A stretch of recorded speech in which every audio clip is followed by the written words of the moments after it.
Hi guys, how are you. मैं सुल्तान अली एक बार फिर हाजिर हूँ आपकी ऑनलाइन क्लास 11th बायोलॉजी के अंदर। तो देखिए, आज जो टॉपिक है वो टॉपिक है आपका प्राणी ऊतक, यानी कि एनिमल टिश्यू। एनिमल टिश्यू क्या होते हैं?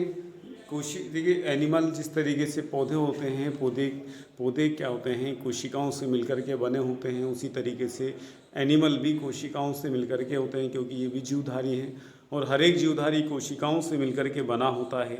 तो कोशिकाओं का समूह जो क्या होता है, संरचना में या फिर कार्य में या फिर उत्पत्ति में क्या होता है, इक्वल होता है या समान होता है, क्या कहलाता है, वो ऊतक कहलाता है।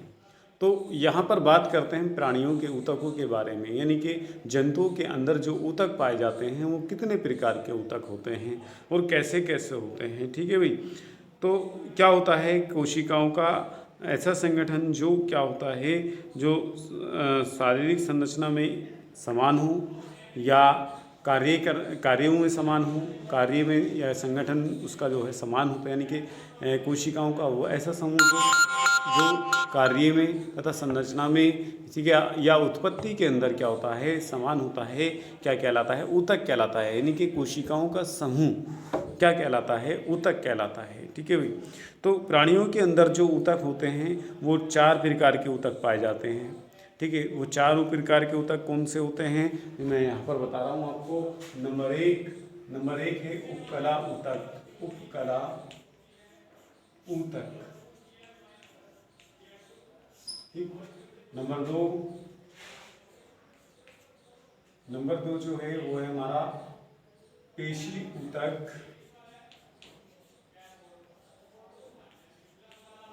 नंबर 3 संयोजी ऊतक।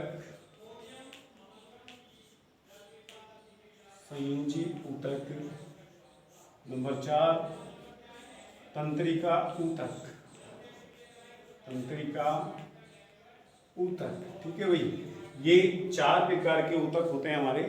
नंबर 1 उपकला ऊतक, ये एपिडर्मल टिश्यू होते हैं। क्या होते हैं? एपिडर्मल टिश्यू होते हैं। ठीक है। एपिडर्मल टिश्यू क्या होते हैं? यानी कि ये इस प्रकार की कोशिकाओं का समूह होता है जो क्या करता है, हमारे या जंतु के, मतलब हम भी एक जंतु के श्रेणी में ही आते हैं। तो हमारे अंगों की बाह्य स्तर का निर्माण करते हैं, अंगों के बाह्य परत का निर्माण करते हैं और क्या करते हैं, सुरक्षात्मक आवरण प्रदान करते हैं। तो ऐसे ऊतक क्या कहलाते हैं? उपकला ऊतक, एपिडर्मल, यानी कि जो त्वचा है, जैसे हमारी त्वचा है, ये सारी ये क्या है, हमारा एपिडर्मल टिश्यू है। अंदर के अंग हैं हमारे, तो वो जैसे हमारा हार्ट है, हमारे फेफड़े हैं, उनके ऊपर एक परत पाई जाती है टिश्यू की, जो सुरक्षात्मक आवरण प्रदान करता है, बाहर से आघातों से या केमिकलों से क्या करता है, सुरक्षा प्रदान करता है। देखिए, अगर हमारे चोट लग जाए और वहाँ पर हम खाना खाते हैं, या फिर मान लीजिए उंगली में चोट लगे, आप खाना खा रहे हैं सब्जी में डुबो करके, तो उसमें मिर्च लगती है, तो क्या होता है, बड़ी चीज़ लगती है, जबकि आपके उंगली पर नहीं। क्यों? क्योंकि ये हमारी एपिडर्मल क्या करती है, सुरक्षा करती है। तो ठीक उसी तरीके से हमारे अन्य जो कोमल अंग हैं, शरीर के अंदर अंग हैं, तो उन पर क्या होता है, एक आवरण होता है जो कौन बनाते हैं, उपकला ऊतक आवरण बनाते हैं। दूसरा जो हमारा वो है क्या, पेशी ऊतक। इसे बोलते हैं मसल्स टिश्यू जो होते हैं, ये हमारे क्या होते हैं, मांसपेशियाँ होती हैं जो क्या करते हैं, जिनकी वजह से गति होती है हमारी कंकाल पेशी, हमारा जो क्या होते हैं, कंकाल पेशियाँ होती हैं, जैसे हमारे हड्डियों के ऊपर जो गोश्त होता है, उसकी वजह से ये पेशी क्या होती है, हमारे शरीर के अंदर गति करती हैं। तो बहुत सारे कार्य करते हैं इनके द्वारा, पेशियों के द्वारा। ठीक है। तो ये कहते हैं, ये ज़्यादातर जो मांस होता है वो यही होता है जंतु के अंदर। संयोजी ऊतक कैसे होते हैं, जो कनेक्टिव टिश्यू बोलते हैं इसको, कनेक्टिव टिश्यू के अंदर क्या आता है, हमारा संयोजी ऊतक में ब्लड भी आता है। तो ये क्योंकि कनेक्टिव, इसलिए क्योंकि कनेक्ट करके रखता है, पूरी बॉडी को उसमें जोड़ करके रखते हैं। ये कौन होते हैं? संयोजी ऊतक होते हैं।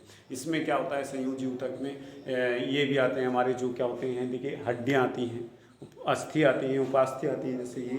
तो हड्डियों के द्वारा, और हड्डियों को जोड़ने वाली क्या होती है, हमारे जो क्या होते हैं, कॉन्ड्रिन, या वो बोलते हैं उसको, जो होता है हमारा हड्डियों से हड्डियों को जोड़ते हैं और हड्डियों से पेशियों को जोड़ने वाले ऊतक होते हैं, तो वे सब ऊतक आते हैं। ठीक है भाई।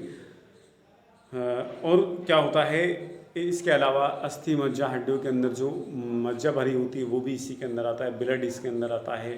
ठीक है भाई। जितने भी क्या होता है हमारा ये ब्लड के अलावा जो रुधिर छनावा होता है लसी का, वो भी सभी इसके अंदर आती है। तो ये क्या करता है, एक आपस में पूरे शरीर के बॉडी को मेंटेन करता है, कनेक्शन जोड़े रखता है, कनेक्शन बनाए रखता है। तो इसलिए इसके कनेक्टिव टिश्यू कहते हैं इस वाले इन वाले ऊतकों को। दूसरा क्या है हमारा तंत्रिका ऊतक, ये है हमारा नर्वस सिस्टम। नर्वस सिस्टम, ये नर्वस या न्यूरॉन टिश्यू या नर्वस टिश्यू बोलते हैं इसको, नर्वस टिश्यू। नर्वस टिश्यू जो होते हैं ये ऐसे ऊतक होते हैं जो क्या करते हैं, जो बहुत सारी सूचनाओं का हमारा माइंड होता है, माइंड से बहुत सारी क्या होती हैं शाखाएं निकल के चारों तरफ हाथ पैरों में पूरे शरीर के अंदर फैली हुई होती हैं। इससे ही क्या होता है, स्पाइनल कोड निकलता है, जिसे मेरुरज्जु बोलते हैं। यहाँ से हर एक सूचनाएं, हमारी त्वचा क्या करती है, ठंडे गर्म का एहसास दिलाती है। ठीक है भाई। हमारी जो आँखें हैं वो देख करके माइंड को पता लगाती हैं किसी चीज़ क्या करती है, रंग रूप के बारे में। ठीक है। हमारी नाक जो होती है वो सूंघ करके पता लगाती है। ठीक है। त्वचा, अगर हमारे कोई पैर में कांटा चुभता है तो उसका भी हमें पता लगता है। पूरी बॉडी को एक क्या है, बिजली की तरह तार फैले हुए होते हैं जो क्या करते हैं, सूचना प्रदान करते हैं। और उसकी यानी कि माइंड क्या कराता है, उनसे क्रिया कराता है। मान लें कि हमारे पैर में कांटा चुभ गया है, तो कांटा चुभा चीज़ हमारे कहाँ तक लगी, माइंड तक पहुँची, ऊँची से लगी, माइंड को पता लगेगा कुछ चुभा है, तो माइंड आदेश देगा पैर को उठाने का, टांग को उठाने का। तो वो तंत्रिका कोशिकाओं के द्वारा होगा। फिर क्या होगा, हमारा माइंड ये हाथों को आदेश देगा कि भाई इसको निकाल लीजिए, तो हम उसे हाथ से निकाल लेते हैं। तो ये क्या होता है हमारा, ये कार्य करता है कौन, सारे के सारा जो एक बंधन बनाए रखता है। एक क्या होता है, जैसे बिजली की सप्लाई होती है पूरे किसी भवन के अंदर, तो उससे क्या होता है, एक अच्छी तरीके से संचालित करने वाला कौन होता है, तंत्रिका ऊतक होता है प्राणी। बिना तंत्रिका तंत्र के, क्योंकि पौधों के अंदर तंत्रिका तंत्र नहीं होता है, तो इसलिए क्या है, पौधों को आप काट दें या आप उसकी छाल उतार दें तो कुछ नहीं होगा। लेकिन आप जरा सा जंतु को, किसी को भी दबाएंगे, लकड़ी से मारेंगे या सुई चुभेंगे, वो खुदक जाएगा। ठीक है, ये होता है। आगे देखें, इसमें कह रहा है क्या, ये हो गया हमारा उपकला ऊतक हो गया, संयोजी ऊतक हो गया और पेशी ऊतक हो गया। तो उपकला ऊतक के बारे में बात करते हैं। नंबर 1 क्या है, एपिडर्मल टिश्यू के बारे में। एपिडर्मल टिश्यू नंबर 1, ये वाले इसके बारे में बात करते हैं यहाँ पर। तो उपकला ऊतक मैंने आपको बताया था क्या होते हैं, ये जो होते हैं हमारी पूरी बॉडी को कवर्ड करके रखते हैं, और जो हमारे क्या होते हैं, बहुत ही कोमल अंग होते हैं, उनको क्या करता है, उनको सुरक्षात्मक आवरण प्रदान करते हैं। ठीक है। तो ये देखिए इसमें क्या कह रहा है कि इसमें जो है, इसमें कह रहे हैं कि हम उपकला ऊतक को सामान्यतः उपकला ही कहते हैं। ठीक है। इस ऊतक में एक मुक्त स्तर होता है जो एक ओर तो देह तरल और दूसरी ओर बाह्य वातावरण के संपर्क में रहता है। ठीक है। बाह्य वातावरण जैसे कि हमारी स्किन है, तो ये हमारा बाह्य वातावरण हमारा क्या है, चारों तरफ का वातावरण है, हवा है। ठीक है। अगर पानी के अंदर जाएंगे तो पानी हमारा वातावरण है, ये धूल भरे वातावरण में जाएंगे तो वो वातावरण है। तो ये हमारी क्या है, ये स्किन भी क्या है, एक तरफ तो वातावरण इसके संपर्क से है और दूसरी तरफ क्या है, हमारी जो हड्डियां या मांस है उनके संपर्क में है अंदर की तरफ से। तो इसी तरीके से क्या है, हमारा अंदर का वातावरण जो हमारा क्या है, ये स्टोमक है, हमारी क्या है, नाल आते हैं, हमारी किडनी है, तो वो क्या है, अंदर के वातावरण से एक तरफ तो संपर्क में है, दूसरी तरफ जो इनका आवरण है वो क्या है, उन कोशिकाओं से जिससे किडनी का निर्माण हुआ है या लिवर का निर्माण हुआ, उनके संपर्क में है। तो ये कह रहा है, ये तो बात समझ में आई कि भाई एक तरफ तो क्या होता है, वातावरण के संपर्क में होता है, और दूसरा क्या होता है, संबंधित अंग के अंदर चिपका होता है। अच्छा भाई, ये कह रहा है आगे, इस तरह से क्या होता है, ये आवरण अस्तर का निर्माण करता है, यानी कि जैसे क्या होता है, एनवलप उसका निर्माण करता है। कोशिकाएं, अंतरा कोशिकाएं दृढ़तापूर्वक द्वारा जुड़ी रहती हैं। अंतरा कोशिकाएं अधात्री, यानी कि ये इनकी कोशिकाएं जो होती हैं वो क्या होती हैं, एक मैट्रिक्स के द्वारा, इंटरसेल्युलर मैट्रिक्स होता है, यानी कि कोशिकाओं से निकलने वाला एक द्रव होता है जिसकी वजह से ये चिपकी होती हैं। ठीक है। उपकला ऊतक जो होते हैं वो दो प्रकार के होते हैं। उपकला ऊतक के बारे में बात चल रही है हमारी। तो उपकला ऊतक जो होता है वो कितने प्रकार के होते हैं, 2 तरीके के। बाकी तो हम यहाँ से हटा देते हैं क्योंकि बात चल रही है हमारी उपकला ऊतक की। तो उपकला ऊतक कितने प्रकार के होते हैं, नंबर 1 सरल ऊतक, नंबर 2 संयुक्त ऊतक। नंबर 1 ये दो तरीके के होते हैं। नंबर एक जो होता है वो सरल ऊतक होता है, क्या होता है भाई, सरल ऊतक, ठीक है भाई। और नंबर दो जो होता है वो होता है हमारा संयुक्त ऊतक, क्या होता है भाई, संयुक्त ऊतक होता है, ठीक है भाई। ये देखिए, तो सरल ऊतक के बारे में बात करते हैं। सरल ऊतक जो होता है वो क्या होते हैं और संयुक्त ऊतक क्या होते हैं, ठीक है भाई। तो इसने आगे बताया यहाँ पर कि सरल उपकला एक ही स्तर का बना होता है, यानी कि इसमें एक ही लेयर होती है, एक ही लेयर का बना होता है इसमें, जबकि संयुक्त उपकला जो होती है उसके अंदर कई स्तर आपस में चिपके हुए होते हैं, ठीक है भाई। तो एक से अधिक कोशिकाओं या दो से अधिक स्तरों का बना होता है, कोशिकाओं के स्तरों का बना होता है। इसका कार्य रक्षात्मक, जैसे कि हमारे क्या होता है, सरल उपकला एक ही स्तर का बना होता है तथा ये देह गुहाओं, वाहिनियों, नलिका का स्तर है। देह गुहा यानी कि हमारे शरीर के अंदर की जो गुहा हैं, जैसे क्या हमारा क्या है वक्ष गुहा, हमारा क्या है उदर गुहा, ठीक है। इस गुहा कहते हैं खाली स्थान को। जैसे मैंने आपको बताया था हमारा माउथ है, माउथ की जगह पर क्या है खाली स्थान है, तो ये हमारा मुख गुहा कहलाती है, ठीक है भाई। तो ये क्या करता है, ये उनका स्तर बनाता है, हमारी देह गुहाओं के स्तर बनाते हैं। वाहिनियाँ यानी कि हमारी जो रुधिर वाहिनी है, धमनियाँ हैं, और क्या है धमनी के अलावा हमारी शिराएँ हैं, तो उनके स्तर का निर्माण करती हैं, ठीक है। आगे कह रहा है कि संयुक्त उपकला कोशिकाओं की दो या दो से अधिक स्तरों का बना होता है। मैंने आपको बताया संयुक्त उपकला जो होता है वो दो से अधिक स्तरों का बना होता है, ठीक है। और इसका कार्य रक्षात्मक है, जैसे कि हमारी त्वचा पे देखेंगे आप, हमारी जो त्वचा होती है, हमारा एपिडर्मल टिश्यू होता है, तो वो क्या होता है, इसके ऊपर एक लेयर, आपने देखा भी होगा, अगर आप क्या है कोई सीमेंट वगैरह का कार्य करते हैं और आपके हाथ हो जाते हैं तो ऊपर वाली स्किन उतर जाती है, ठीक है, पपड़ी सी बारीक सी उतरती है, और फिर उसके नीचे फिर दोबारा खाल रहती है नीचे। तो वो क्या होती है, ये अस्तर होते हैं कोशिका, ये क्या होते हैं, कई अस्तर होते हैं, ये होता है हमारा संयुक्त उपकला, ठीक है ना। तो ये क्या करते हैं, रक्षात्मक आवरण प्रदान करते हैं। आगे है, ये क्या होते हैं, हमारे सरल उपकला जो होते हैं वो तीन प्रकार की होती हैं। तीन प्रकार की कौन कौन सी होती हैं, एक तो होती है हमारी नंबर फर्स्ट जो होती है ये शल्की होती है, शल्की यानी कि बिल्कुल पतली होती है, ठीक है। दूसरा क्या होता है, सल्की जो होती है, देखिए मैं उसमें चित्र भी है आपका, ये कैसे होती है, इस तरीके की होती है। यहाँ पर जैसे यहाँ पर ये चित्र है, ठीक है भाई, ये तो यहाँ पर देखिए, तो यहाँ पर ये बहुत ही पतली होती है, ठीक है भाई, ये कहलाती है हमारी सल्की। इसमें यहाँ पर चित्र दिखाया गया है, ठीक है, आप देख सकते हैं, ठीक है। तो ये क्या है, सल्की। और दूसरा होता है हमारा क्या, दूसरा नंबर जो होता है वो घनाकार उपकला ऊतक होता है। घनाकार में क्या होती है, कोशिकाएं जो होती हैं वो कैसी होती हैं, घन के आकार की होती हैं। कैसी होती हैं, वो घन के आकार की, ठीक है। ये कोशिकाएं होती हैं इस तरीके से, ठीक है भाई, ये कोशिकाएं होती हैं। यहाँ देखिए, ये देखिए,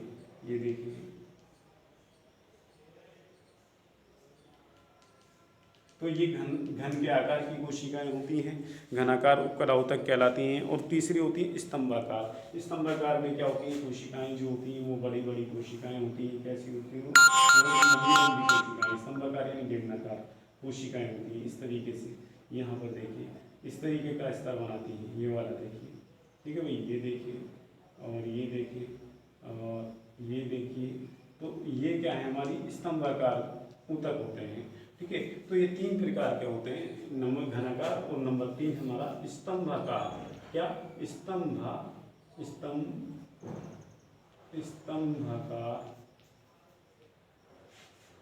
सही से लिख देते हैं इसको। यहाँ देखिए, स्तंभाकार, ये ऊतक के पूरा ये चित्र में दिखाया गया है आपके, ठीक है भाई। तो ये क्या है, हमारा स्तंभाकार, क्या है ये हमारा स्तंभाकार ऊतक।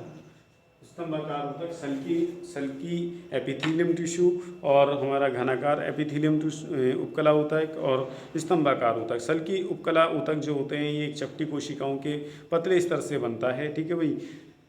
आगे जो है ये कह रहा है कि ये इनके किनारे तो होते हैं वो अनियमित होते हैं। देखिए यहाँ पर अनियमित है, कोई नियमित नहीं, यानी कि पतला, मोटा, हल्का, पतला, बहुत ही पतला। ये ऊतक जो होते हैं रक्तवाहिनियों की भित्ति में तथा फेफड़ों के वायुकोश में पाया जाता है। यानी कि ये जो सल्की एपिथेलियम ऊतक होते हैं ये एक तो रक्तवाहिनियों की भित्तियों में, और दूसरे फेफड़ों भित्ति में तथा फेफड़ों के वायुकोश में पाया जाता है। और यह विसरण सीमा का कार्य करते हैं, यानी कि विसरण की क्रिया को क्या करते हैं, ये परासरण की क्रिया में सहायक होते हैं। कौन से? सेल की एपिथेलियम टिश्यू। आगे है हमारा घनाकार उपकला ऊतक। तो घनाकार उपकला ऊतक के बारे में डिटेल से जानते हैं। तो ये कह रहा है, ये ऊतक एक स्तरीय घन जैसी कोशिकाओं से बना होता है। एक स्तरीय, जैसे ये घन कोशिकाएं हैं ये वाली, ठीक है, इस तरीके की कोशिकाओं से बना हुआ होता है अंदर तक ये, ठीक है। आगे क्या कह रहा है, ये कह रहा है कि ये विरक्त यानी कि हमारी किडनी के अंदर जो क्या होते हैं, नेफ्रॉन होते हैं, विरक्कक होते हैं, उनके नलिकाकार भागों की ग्रंथियों की वाहिनियों में पाया जाता है। उनके नलिका जो नेफ्रॉन होते हैं उनकी ग्रंथियों की क्या होती हैं, वाहिनियों में पाया जाता है ये वाला। इनका वाक्य कार्य श्रावण, और इनका जो कार्य होता है वो क्या होता है, श्रावण, यानी कि सेक्रेशन होता है, पदार्थ को निकालना होता है और शोषित करना होता है, ठीक है भाई। आगे जो है स्तंभाकार ऊतक, ये कह रहा है कि अवशोषण है, हो गया ये। स्तंभाकार उपकला लंबी एवं पतली कोशिकाओं के एक स्तर का बना होता है। ये लंबी और पतली कोशिकाएं यहाँ पर देखिए, सिलेंडरिकल उपकला ये हैं। अब ये कह रहा है होता है, इसमें देखिए आगे लंबी एवं पतली कोशिकाओं का स्तर का होते हैं। आगे कह रहा है कि स्तंभ बना होता है केंद्रक, यहाँ पर केंद्रक प्राय कोशिका के आधारी भाग में होते हैं। मुक्त सतह पर प्राय सूक्ष्मांकुर पाए जाते हैं। सूक्ष्मांकुर अमाशय आंत तथा आंतरिक स्तर में पाए जाते हैं। कहाँ पर पाए जाते हैं? देखिए, आंतों के अंदर सूक्ष्मांकुर पाए जाते हैं, उंगली की तरह छोटी आंत के अंदर आपने पढ़ा होगा, छोटी आंत में क्या होता है, उंगली के तरह क्या होता है, सूक्ष्मांकुर पाए जाते हैं, जो क्या करते हैं, अवशोषण का कार्य करते हैं। तो ये किन कोशिकाओं से मिलकर के बने होते हैं? स्तंभाकार कोशिकाओं से मिलकर के बने होते हैं। अमाशय के अंदर भी पाए जाते हैं, आंत के आंतरिक स्तर पर भी पाए जाते हैं, ठीक है भाई, ये होता है। आगे देखिए, ये कह रहा है, ये श्रावण और अवशोषण में ये भी क्या होता है, श्रावण का कार्य सेक्रेशन, यानी पदार्थ किसी केमिकल को बाहर निकालने का और अवशोषित करने का कार्य करते हैं, ठीक है भाई। ये हो गया आपका इसके अंदर। आगे देखते हैं दूसरा जो है, क्योंकि हमने बताया सरल के बारे में बात चल रही थी। अब चलते हैं आगे, इसमें संयुक्त उपकला ऊतक में, संयुक्त उपकला ऊतक जो होता है ये देखते हैं। तो संयुक्त उपकला ऊतक के बारे में बात कर रहे हैं। ये कह रहा है कि ये एक से ज़्यादा कोशिकाओं के स्तरों की बनी होती है। इसमें क्या होते हैं, एक से ज़्यादा कोशिका का स्तर होता है। जैसे पीछे सरल उपकला में सिर्फ एक ही स्तर होता है, इसमें क्या होता है, एक स्तर से ज़्यादा स्तर, लेवल पाए जाते हैं। यानी कि जो जैसे हमारा ये होता है, एक इसमें स्तर होता है, एक लेवल दूसरे लेवल के नीचे क्या होती है, इसमें हल्की सी छिल जाए तो आपकी ये उतर जाती है। फिर क्या होता है, इसके नीचे भी क्या होती है, स्किन दिखाई देती है। तो वो क्या होते हैं, स्तर होते हैं, काय के कोशिकाओं के स्तर होते हैं। तो इसमें एक से ज़्यादा स्तर की बनी होती हैं और इस प्रकार श्रावण और अवशोषण में इसकी भूमिका सीमित है। यानी कि ज़्यादा श्रावण उसका अवशोषण का कार्य नहीं करते हैं, बल्कि सीमित कार्य करते हैं। इसका मुख्य कार्य रासायनिक व यांत्रिक प्रतिबलों से रक्षा करना होता है। क्या संयुक्त उपकला का कार्य जो होता है वो श्रावण करना और अवशोषण करना नहीं होता, बल्कि मुख्य कार्य जो होता है इसका वो रासायनिक व यांत्रिक प्रतिबलों से, यानी कि हमारी जो स्किन है, देखिए कैसे हमारी कोई चीज़ लग जाए, भाई हमारा हाथ है, स्किन है, इसमें हम यह डंडी मारे तो ये झेल लेगी।